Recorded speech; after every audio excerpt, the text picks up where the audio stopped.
Bonjour à tous. Je vous donne les principaux titres de l'actualité. Le gouvernement veut améliorer le quotidien des Ivoiriens. Il a pris des mesures urgentes dans les secteurs du transport, du logement et de l'alimentation. Le but est de lutter contre la vie chère en Côte d'Ivoire. En Côte d'Ivoire également, les tests de dépistage pour les nourrissons se feront désormais en 1 heure au lieu de plus d'1 mois grâce à une technologie. C'est le projet United qui a été lancé à Port-Bouillet par la première dame, ambassadeur spécial de l'ONU-SIDA. On parlera aussi de lutte contre la criminalité avec l'arrestation d'un présumé gang, auteur de meurtres, de vols et d'agressions. Le présumé gang a été démantelé à Anyama et dans les quartiers du district d'Abidjan. On commence par le Conseil des ministres. Le gouvernement a décidé de lutter contre la vie chère. Des mesures à court, moyen et long terme ont été prises dans les secteurs du transport, du logement et de l'alimentation en vue d'améliorer le quotidien des populations. La synthèse du Conseil avec Jérôme Kofi Aboulin. Permettre à la jeune fille vulnérable d'avoir accès à un emploi, cela fait partie du projet de promotion et d'accès à l'emploi évoqué au cours du Conseil des ministres ce mercredi. Un projet que le gouvernement entend mettre en œuvre très rapidement. Il prévoit, entre autres, des formations qualifiantes en plus de mécanismes d'aide à l'emploi. Ce programme est mis en œuvre en partenariat avec une fondation, la fondation Amigo, et il vise l'amélioration des conditions de vie et l'accroissement du niveau de protection et d'insertion socio-professionnelle des jeunes filles de 16 à 25 ans, des jeunes filles principalement rendues vulnérables par leur faible niveau de scolarisation et leur exposition aux grossesses précoces, aux IST et au VIH-Sida.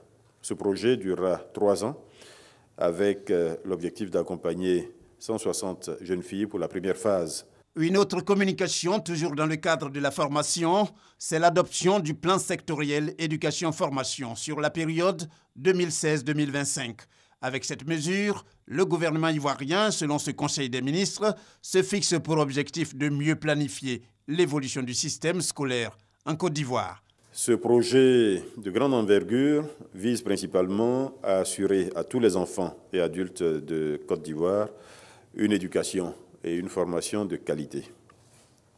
Il s'agit ici de prendre en compte naturellement les acquis du système d'éducation actuel, mais d'intégrer dans ce plan les ambitions de la Côte d'Ivoire qui figurent au plan national de développement 2016-2020. Ce plan définit les modalités de mise en œuvre de la politique de scolarisation obligatoire des enfants de 6 à 16 ans au cours des 10 prochaines années. On peut également noter qu'au niveau de l'enseignement secondaire, le plan prévoit un dispositif devant favoriser l'accès à une éducation de meilleure qualité pour les élèves de 12 à 15 ans, ainsi que pour ceux de 16 à 18 ans. L'achèvement du cycle à travers le renforcement de l'offre d'éducation dans les différents cycles de l'enseignement secondaire, le renforcement de la lutte contre les violences et les conflits en milieu scolaire, ainsi que la mise en œuvre de mesures d'incitation à la scolarisation. Le gouvernement, également préoccupé par la vie chère en Côte d'Ivoire, saisissant donc l'occasion de ce rendez-vous hebdomadaire pour en parler, il décide de prendre le taureau par les cornes pour ce qui concerne notamment les problématiques de l'alimentation, du logement et du transport. 3 secteurs jugés prioritaires à l'issue d'une étude réalisée en 2014. Ces études indiquent qu'il y a principalement 3 postes de consommation qui sont jugés les plus importants par les Ivoiriens. C'est l'alimentation, 25%, c'est le logement, 13%, et c'est les transports, 12%. Donc le gouvernement a décidé de mettre l'accent le plus fortement possible sur les 3 postes cités, donc l'alimentation, le logement et les transports. Tout va être mis en œuvre pour que sur ces 3-là, nous ayons des résultats tangibles. Dans l'immédiat, relativement à l'alimentation, les prix et les marges sur le riz, l'huile, la tomate concentrée, le sucre, le ciment sont bloqués. Concernant le transport, un cadre de concertation sera mis en place qui permettra de renforcer la lutte contre les faux frais. Ce cadre va comprendre l'Office de la fluidité des transports, l'unité de lutte contre le racket, le Conseil national de lutte contre la vie chère et le Haut Conseil du patronat des entreprises de transport. Au niveau des transports, toujours, un nouveau plan de desserte par les bus de la SOTRA sera mis en place, qui permettra à ces bus d'aller beaucoup plus loin qu'ils ne le font aujourd'hui. Au niveau du logement, les conditions de bail à usage d'habitation et de bail à usage commercial feront l'objet d'une réglementation plus stricte. Puis cette mission très importante conduite par le Premier ministre à destination des marchés internationaux qui a fait l'objet d'une communication. Il s'agit plutôt d'une campagne de marketing dénommée Roadshow en vue de la mobilisation de ressources financières. Une mission dans des capitales occidentales telles que Paris, Londres et Washington, pour ne citer que celle-là. Elle commence ce mercredi 31 mai et prend fin le 10 juin prochain. En image, le Premier ministre Amadou Gon Coulibaly a reçu une délégation du RHDP, le Rassemblement des Oufouettistes pour la démocratie et la paix hier. La délégation est allée féliciter le chef du gouvernement pour sa gestion des récents mouvements sociaux conduite par le président du directoire, Amadou Soumaoro. La délégation a demandé au Premier ministre de transmettre au président Alassane Ouattara toute la reconnaissance du RHDP et son soutien. En Côte d'Ivoire, les tests de dépistage pour les nourrissons se feront désormais en 1 heure de temps contre 30 à 45 jours par le passé. Le diagnostic se fera à l'aide d'une technologie qui permet de réduire les délais des tests de dépistage des enfants exposés au VIH-Sida. C'est le projet United qui a été lancé hier par la première dame Dominique Ouattara, ambassadeur spécial de l'ONU-Sida, qui souhaite qu'aucun enfant ne naissent avec le VIH. Mahama Traoré et Abiba Dambélé saluent. Des mères heureuses d'accueillir la première dame Dominique Ouattara ce mercredi dans l'enceinte de l'hôpital général de Port-Boué. Une joie à la hauteur de l'événement, car l'ambassadeur spécial est là pour poser un pas majeur dans la lutte contre le sida pédiatrique en Côte d'Ivoire. Il s'agit du lancement du projet United, visant à optimiser le diagnostic précoce du VIH chez les nourrissons. Atout majeur du projet United, cet équipement dénommé point d'offre de service. Une technologie qui permet de réduire les délais des tests de dépistage chez les enfants exposés au VIH-Sida. Elle délivre en 1 heure de temps les résultats des tests contre 30 à 45 jours jusque-là. Le projet est financé et mis en œuvre par les partenaires au développement, notamment la Fondation Elisabeth Glaser. La Fondation Elisabeth Glaser pour la lutte contre le sida pédiatrique est activement et résolument au service de la Côte d'Ivoire et s'honore à travers ce projet d'être à la pointe de l'introduction des technologies et de modèles de soins innovants pour permettre à la Côte d'Ivoire d'être au rendez-vous du contrôle de l'épidémie en 2030. Ceci contribuera sans aucun doute à accélérer la mise sous traitement des enfants vivant avec le VIH et à réduire les risques de mortalité infantile. Une forte mobilisation de tous les acteurs de la lutte contre le sida pour le passage à l'échelle d'une telle initiative facilitera l'atteinte des cibles 390 de la stratégie d'accélération de l'ONU-Sida pour mettre fin au sida d'ici 2030. Pour la réussite du projet United, Raymond Goudou Kofi un appel à l'implication pleine et entière du personnel sanitaire. À vous les agents communautaires, nous comptons sur vous pour votre mobilisation autour de ce projet. À vous, chers malades, chers parents, je voudrais dire que le sida doit désormais être considéré comme toute autre maladie. La période de la peur du sida est loin derrière nous. Avec les médicaments antirétroviraux, le sida devient une maladie chronique comme le diabète, l'hypertension artérielle. Pour une Côte d'Ivoire qui ambitionne d'éradiquer le sida en 2030, la technologie proposée par le point d'offre de service arrive à point nommé. De quoi réjouir l'ambassadeur spécial de l'ONU-Sida, la première dame de Côte d'Ivoire, Dominique Ouattara, qui exhorte les mamans à fréquenter les centres de dépistage. Chers partenaires, je tiens également à vous remercier pour la synergie des efforts consentis en vue de faciliter l'accès au diagnostic précoce et au traitement pédiatrique. Cette étape est essentielle à l'élimination du sida en Côte d'Ivoire Et sans votre soutien, cet objectif serait difficile à atteindre. Cependant, il nous faut consentir davantage d'efforts encore pour que plus aucun enfant ne naisse avec le sida. Chère maman, cette nouvelle technologie pour le diagnostic précoce du VIH permettra de mieux protéger vos enfants. Je vous encourage à fréquenter régulièrement les structures de santé qui sont à votre disposition. Vous y trouverez du personnel compétent qui saura vous conseiller adéquatement.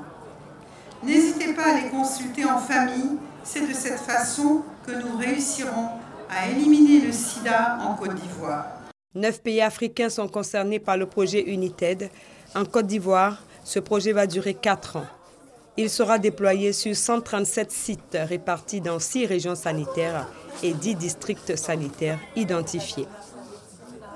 Il faut ajouter que dans le cadre de la lutte contre le sida pédiatrique en 2016, 83% des femmes enceintes vivant avec le VIH ont reçu des traitements antirétroviraux. 32% des enfants vivant avec le VIH ont été mis également sous traitement. De 2005 à 2015, les décès liés au sida ont baissé de moitié, passant de 53 000 à 25 000. Pour 2017, le budget national alloué à la lutte contre le sida est de 21,2 milliards contre 4,2 milliards en 2016, soit une hausse de 400%. Au chapitre défense, la hiérarchie des forces armées de Côte d'Ivoire en tournée de sensibilisation, le chef d'état-major et le commandant supérieur de la gendarmerie ont rencontré les troupes de Bouaké. Les détails avec Kader Sogodogo. Aéroport de Bouaké, il est 14h30. Le général de division Touré Sekou, chef d'état-major général des armées, et le général de brigade Kwaku Nicolas, commandant supérieur de la gendarmerie, font leur arrivée. Ils sont accueillis par le grand commandement présent à Bouaké. Après des échanges de civilité avec le corps préfectoral et les guides religieux, rencontre avec les différents corps d'armée. Le général de division Touré Sekou, avec les forces armées de Côte d'Ivoire, Fassi, et le général de brigade Kwaku Nicolas, avec les gendarmes. Le message est le même. Prôner une armée avec des vertus comme la cohésion, la discipline et le sens du devoir, pour effacer un certain passé. À partir de maintenant, nous devons en finir avec ces notions de 8400, de 2600, d'ex-FDS et de ex-FAFN. J'ai rappelé que dans l'armée, il y a 3 catégories de personnel. Il y a la catégorie des officiers, la catégorie des sous-officiers et la catégorie des militaires du rang. Donc désormais, c'est de ces 3 catégories-là que je voudrais entendre parler. Pour le délai du 31 mai 2017, pour le dépôt des armes illégalement détenues par certains militaires, le couvert ne sera pas remis. J'ai rappelé aux militaires ce délai du 31 mai 2017. Donc c'est cette date-là qui est de rigueur et pour nous, de notre côté, il n'y a aucun changement qui est envisagé. En ce qui concerne la gendarmerie nationale, relativement à la tuerie de Hara, l'enquête suit son cours. Tout le monde déplore ce qui est arrivé à Hara. Et fort de cela, j'ai envoyé une équipe d'enquêteurs pour mener les investigations et donner les résultats au peuple ivoirien de savoir qu'est-ce qui s'est exactement passé à Hara.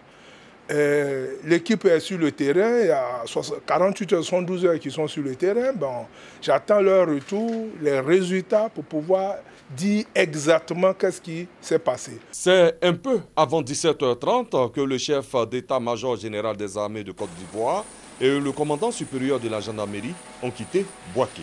Le cap est mis sur San Pedro, la prochaine étape de cette tournée. Toujours dans le cadre de la cohésion, les démobilisés abandonnent toute manifestation et demandent pardon. Les ex-combattants démobilisés ont finalement trouvé un terrain d'entente avec le gouvernement. Le point avec Abou Sanogo.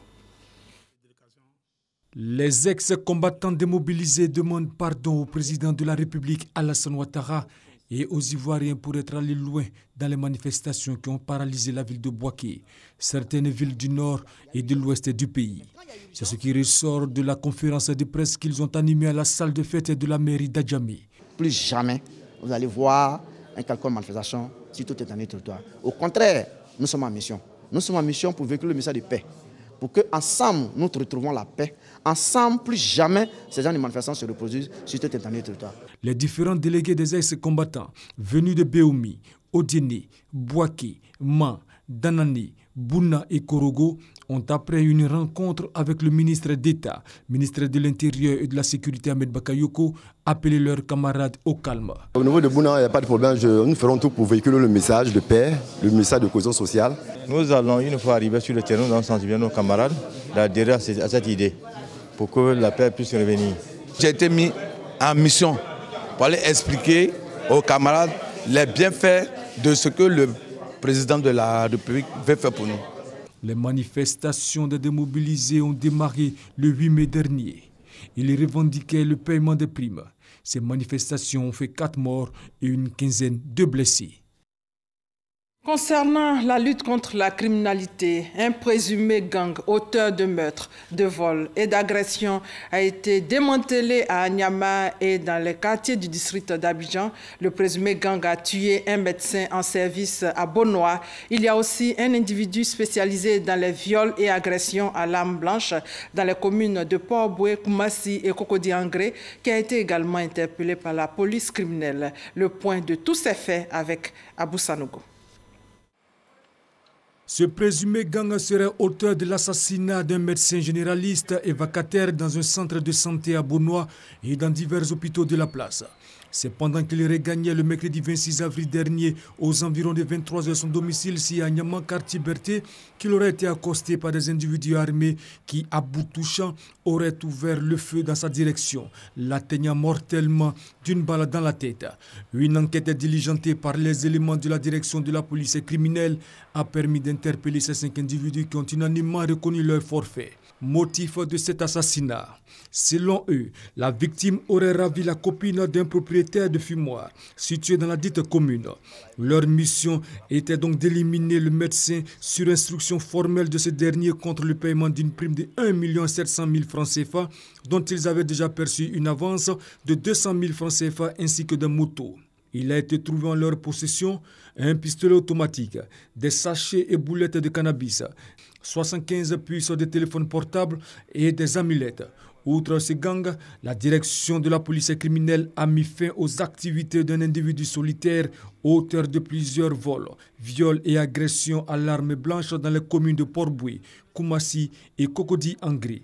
À l'issue des enquêtes, ils seront tous conduits devant le parquet d'Abidjan Plateau pour répondre de leurs actes. Autre actualité, la Côte d'Ivoire est candidate pour un siège de membre non permanent de l'ONU.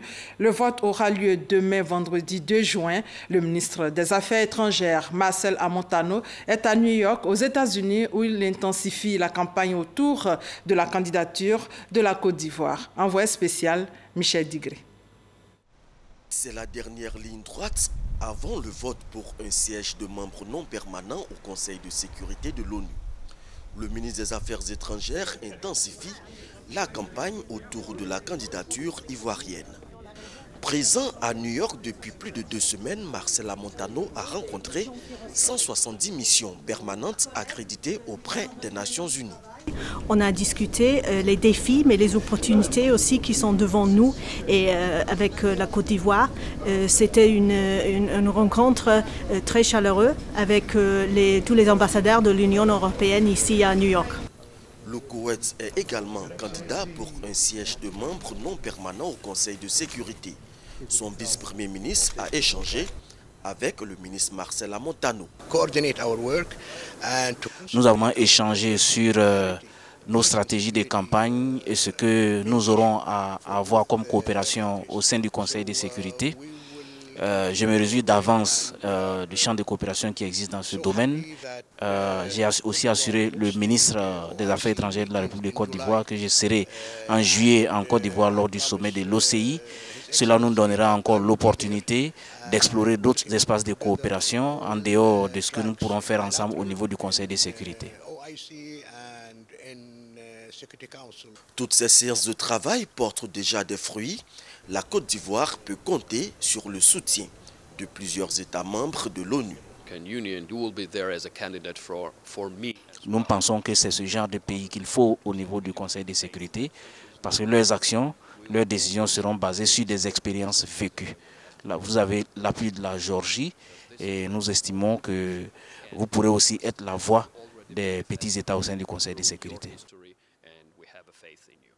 Écoutez, ce fut un grand honneur pour mon équipe et pour moi de rencontrer le ministre des Affaires étrangères de Côte d'Ivoire à un moment particulièrement important, quelques jours avant l'élection qui, nous l'espérons tous, va permettre à la Côte d'Ivoire d'accéder au Conseil de sécurité et ce faisant va permettre à la France et à la Côte d'Ivoire de renforcer encore un partenariat à bien des égards exemplaires, à la fois sur le plan bilatéral bien sûr, puisque nous sommes l'un pour l'autre des partenaires privilégiés, mais aussi sur le plan de la gestion des crises régionales et de la promotion du partenariat entre l'Union africaine et l'ONU, qui est une vraie priorité pour la France, qui est une vraie priorité pour la Côte d'Ivoire, et qui nous permettra aussi sur l'ensemble des grands sujets du monde de renforcer la concertation entre nos deux pays. Le vote aura lieu ce vendredi 2 juin. Ici, à Abidjan, on s'intéresse au DISCOP, le marché africain des contenus radio-télévisés qui se tient au Sofitel Hôtel Ivoire. Pour cette 3e journée, nos équipes sur place s'intéressent aussi aux différentes projections de séries télé. Christelle Menant est en direct avec nous pour nous décrire l'ambiance sur place. Christelle, bonjour. Quel point faites-vous déjà ? Bonjour Delphine, 3e et dernier jour du DISCOP Abidjan 2017, une journée essentiellement consacrée à des projections de fiction audiovisuelle avant la clôture ce soir. Avec moi, Ebenezer Kepombia, producteur, réalisateur de nombreuses séries, notamment La Reine Blanche qui a été projetée tout à l'heure. Monsieur Kepombia, dernier jour du DISCOP, quel est votre bilan? Le bilan est positif. Nous avons pu rencontrer de potentiels acheteurs de nos programmes avec lesquels on a discuté. On a aussi noué de contacts avec des gens qui font dans le même domaine que nous pour des possibilités de collaboration. Donc je dis c'est positif, ça a été enrichissant. Voilà, c'est toujours bien de venir à DISCOP. Vous repartez donc avec plein d'espoir et d'opportunités dans la tête. Oui, avec beaucoup d'espoir. Et bon, je prends toujours du plaisir à venir à DISCOP parce qu'on rentre toujours ayant appris ou bien ayant rencontré quelqu'un qui peut être utile à ton métier. Je vous remercie, M. Kepombia. Nous nous intéresserons donc à 3 séries en projection ce dernier jour. On vous en dira un peu plus dans les instants DISCOP de ce soir. Merci Christelle. Il faut rappeler que le DISCOP referme ses portes ce jeudi. On en vient à cet atelier organisé par le ministère des Eaux et Forêts. L'atelier a réuni des experts nationaux et internationaux pour faire l'inventaire du patrimoine forestier ivoirien. Chris Diomandé et Abou Sanogo. Les ressources forestières et la faune de Côte d'Ivoire connaissent une dégradation depuis ces 10 dernières années. Le seul inventaire forestier national réalisé en Côte d'Ivoire date de 40 ans.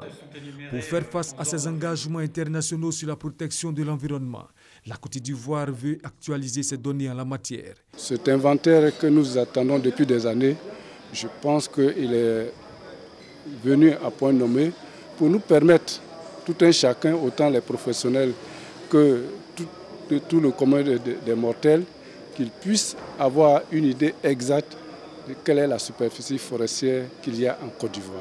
Il y a eu les textes d'application qui sont en voie d'être pris, qui sont donc en cours. Il y a également donc, un nouveau code de la faune qui est en cours. Il y a l'instruction en cours sur le plan de développement stratégique. Donc c'est autant d'actions qui sont entreprises et qui vont être effectivement confortées par les résultats que nous allons obtenir à partir donc, de l'inventaire forestier national qui sera donc réalisé. Autre objectif majeur de l'opération, une meilleure connaissance des ressources nationales et de maîtrise de l'utilisation durable de l'écosystème. La Côte d'Ivoire va-t-elle pouvoir respecter ses engagements sur la scène internationale ou sur la scène nationale pour liés à la gestion des ressources naturelles, notamment avec des enjeux importants qui sont les enjeux climatiques, la conservation de la biodiversité, mais aussi des enjeux nationaux extrêmement forts sur la possibilité pour les populations de bénéficier des ressources forestières pour leurs besoins quotidiens. Cette étude de faisabilité bénéficie de l'appui financier de CD2. La rencontre a mobilisé 70 participants représentant les acteurs des secteurs de la forêt et de la faune de Côte d'Ivoire.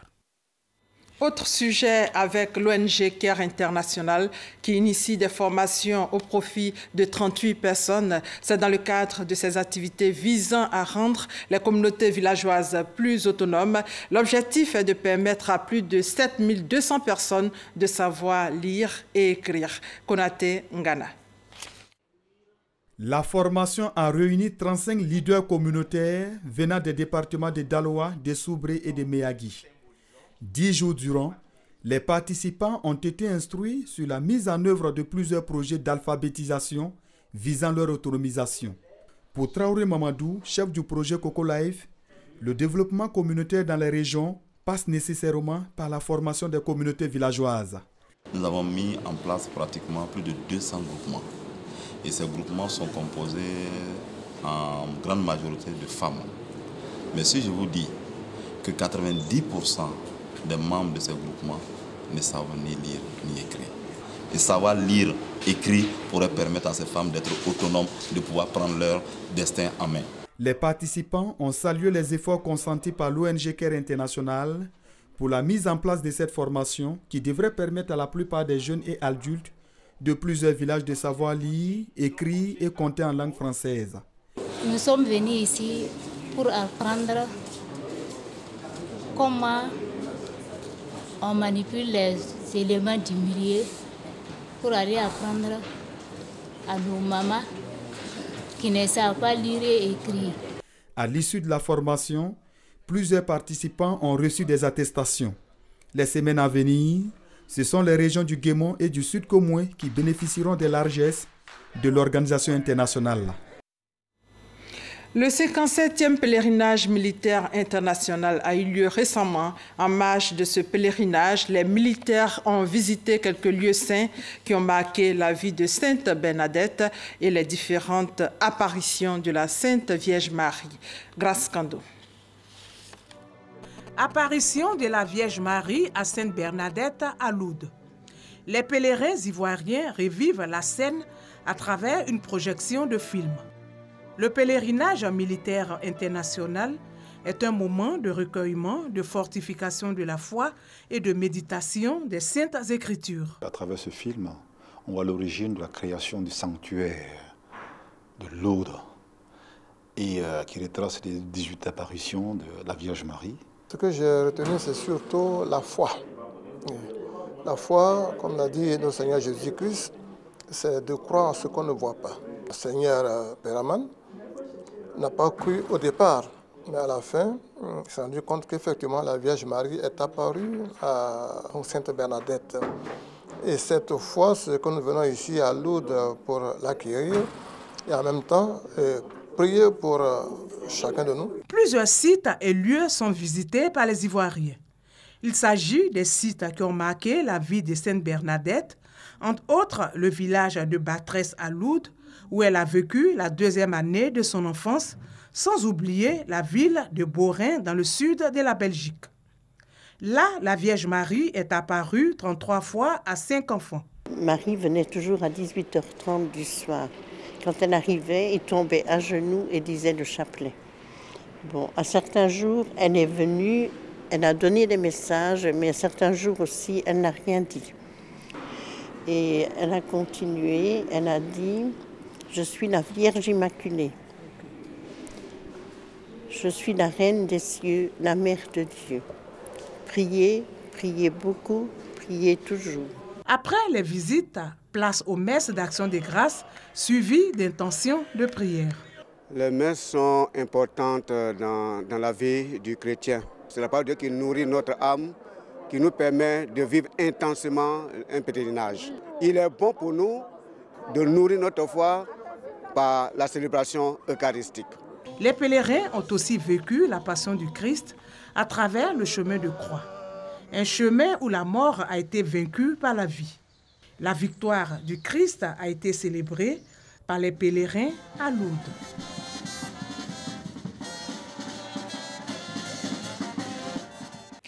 Pour terminer, au niveau de la communauté musulmane, le jeûne se poursuit. Aujourd'hui, c'est le 6e jour de jeûne. Et c'est la fin de ce 13h supervisé par Koné Adama et Michel Mambo. Merci de votre fidélité.